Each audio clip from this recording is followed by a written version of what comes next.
자, 여러분 반갑습니다. 자, 렘데시비르 코로나19 치료 기대감에 2008년 이후 최악의 GDP 성장에도 불구하고 뉴욕 증시는 상승 마감을 했습니다. 주요 뉴스부터 한번 체크해 보겠습니다. 아침에 속보가 나왔습니다. 코로나19 충격에 미국 1분기 성장률이 마이너스 4.8%, 마이너스 4%를 예상을 했었습니다. 자, 또다시 속보가 나왔습니다. 백악관에서 렘데시비르 코로나 환자에 긍정적이다. FDA에 긴급 사용 승인할 듯. 뉴욕 증시 마이너스 성장도 덮은 렘데시비르 승인 소식. 다우지수는 3%까지 상승 랠리. 자, 세부적인 내용을 살펴보도록 하겠습니다. 일단 KBS에서 정리한 뉴스를 인용하도록 하겠습니다. 미국의 1분기 경제 성장률이 마이너스로 돌아섰습니다. 마이너스 4.8%. 코로나 충격이 본격적으로 영향을 미치면서 금융위기 이후 최악을 기록했는데요. 연준은 제로금리를 유지하고 공격적인 금융정책을 펴겠다고 밝혔습니다. 뉴욕 김철호 특파원입니다. 미국 상무부는 1분기 국내 총생산 증가율이 마이너스 4.8%를 기록했다고 밝혔습니다. 지난해 4분기 2.1% 성장해서 코로나19 충격 때문에 마이너스 성장으로 돌아선 겁니다. 미국 언론들은 2014년 1분기 이후 첫 마이너스 성장이고 마이너스 8.4%를 기록했던 2008년 4분기 이후 최악의 성장률이라고 전했습니다. 문제는 2분기 성장률이 더 큰 폭으로 떨어질 가능성이 높다는 겁니다. 골드만삭스는 마이너스 34%, JP모건은 마이너스 40%를 각각 전망했습니다. 블룸버그 통신도 미국의 2분기 GDP는 역대 최악의 역성장을 기록할 것으로 예상했습니다. 전문가들은 GDP 증가율이 2개 분기 연속 감소하면 경기 침체로 판단합니다. 세계 금융위기 직후인 2009년부터 10년 넘게 이어오던 미국의 경제 확장이 끝나고 1분기부터 경기 침체가 시작됐다는 평가가 나옵니다. 미 연준은 코로나 사태에 대응해 지난달 전격적으로 단행했던 제로 수준 금리를 유지한다고 밝혔습니다. 자, 정리를 해보면 미국 1분기 GDP는 이전치가 2.1%로 예상을 했었고 코로나 사태 이후에 예상치가 마이너스 4%였습니다. 근데 확정치가 마이너스 4.8이 나왔는데 주가를 상승을 시켰습니다. 2008년도 이후에 최악의 성장이라고 이야기를 합니다. 2분기 예상치는 더 심각하죠. JP모건과 골드만삭스에서 각각 마이너스 37%, 마이너스 40%를 예상을 하고 있습니다. GDP가 마이너스 37%, 마이너스 40%라는 거는 제가 살다 처음 들어보는 겁니다. 일단 지금 정상적인 시장이 아닌 것 같습니다. 시장에서는 이렇게 안 좋게 이야기를 하는데도 불구하고 미국 다우지수는 전일날 2.2% 상승 마감을 했습니다. 장중 한때 3%를 상회하기도 했었습니다. 자, 일단 거두절미하고 일단은 이제 시장의 상승 요인은 렘데시비르에 대한 기대감으로 상승을 했다라고 하니까 거기에 대한 관련 종목부터 한번 알아보겠습니다. 자, 실적이 괜찮은 순서대로 정리를 한번 해봤습니다. 자, 첫 번째 종목은 파미셀. 파미셀 같은 경우에는 지금 차트도 살아있는 게 보여지죠. 자, 다음에 한올바이오파마.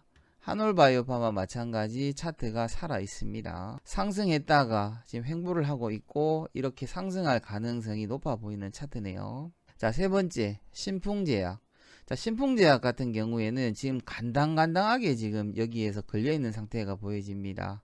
이 종목 같은 경우에는 렘데시비르 뿐만이 아니라 클로로킨과 동시에 관련이 있는 주식입니다. 그렇기 때문에 만약에 클로로킨 같은 경우에 악재만 없다면 크게 상승도 기대해 볼만 하지만 일단 클로로킨에 대한 악재가 나와 있는 상태이기 때문에 일단 신풍제약은 배제를 좀 하겠습니다. 자, 진원생명과학. 진원생명과학은 여러분들 보시는 것처럼 추세가 지금 꺾였습니다. 헤드앤숄더를 만들려고 하지만 아직까지 이 구간대가 이탈이 되지는 않았습니다. 60일 이평선도 살아있는 상태고. 자,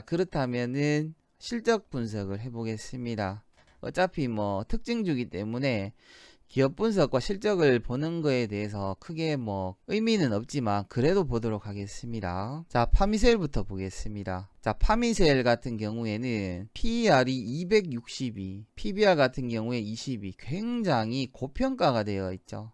일단 뭐 제약 바이오주기 때문에 크게 뭐 문제는 안 되지만 실적 이슈로는 2019년 결산 실적입니다. 영업이익이 20억이 나왔고 전년 동기 대비했을 때 566.67%가 나왔습니다. 영업이익이 500%가 나왔다라고 해서 좋을 건 아닙니다. 2017년도에는 마이너스 46억에서 플러스 3억으로, 그 다음에 플러스 3억에서 20억 정도로 나왔다는 겁니다. 분기 영업이익은 3분기 기준으로 마이너스 3억이었다가 4분기에 고작 5억 정도 이렇게 성장이 됐습니다. 회사 이제 유보율 같은 경우에는 72.23, 부채 비율은 22.80. 재무 구조 자체도 그렇게 좋지만은 않습니다. 단지 실적 자체가 적자에서 흑자로 전환이 됐다. 그 부분에 대해서 조금의 가산점을 주고 싶습니다. 자, 두 번째, 한올바이오파마. 한올바이오파마 마찬가지 PER이 66, 그 다음에 PBR이 8.8로 상대적으로 고평가가 되어 있는 것을 확인을 할 수가 있습니다. 실적 같은 경우에는 2020년 3월 기준으로 잠정 실적이 나왔습니다. 27억이 나왔고 3개월 전 예상 실적 대비로 했을 때는 마이너스 46%지만 전년 동기 대비했을 때는 3.85%로 상승한 것을 볼 수가 있습니다. 세부적으로 보도록 하겠습니다. 우선 매출액부터 확인을 하면 842억에서 918억, 918억에서 1085억으로 상승했는 게 보여지고, 무엇보다도 2020년 예상 매출액은 1161억으로 4년치 중에 가장 큰 상승폭을 볼 수가 있습니다. 그리고 이제 분기 실적으로 보면 2019년 12월 기준으로 4분기 실적이 261억이었고 2020년 1분기 예상 매출액은 239억으로 소폭 줄었는 것을 볼 수가 있습니다. 영업이익 마찬가지 30억에서 27억으로 소폭 줄었는 것을 볼 수가 있습니다. 자, 그런데 회사의 유보율 같은 경우에는 무려 450%, 제약바이오주 중에서는 굉장히 안정적인 회사 재무 구조를 가지고 있습니다. 부채 비율도 36%로 거의 부채가 없다라고 보면 될 것 같습니다. 일단 여기서 보시면은 2분기, 3분기, 4분기를 기점으로 보면 유보율은 계속해서 증가가 되고 있고 부채 비율은 계속해서 하락을 하고 있다는 것을 봤을 때 일단 회사의 재무 구조는 계속해서 개선이 되고 있다. 그 다음에 영업이익 같은 경우에도 11.48에서 11.30이기 때문에 크게 문제는 없다.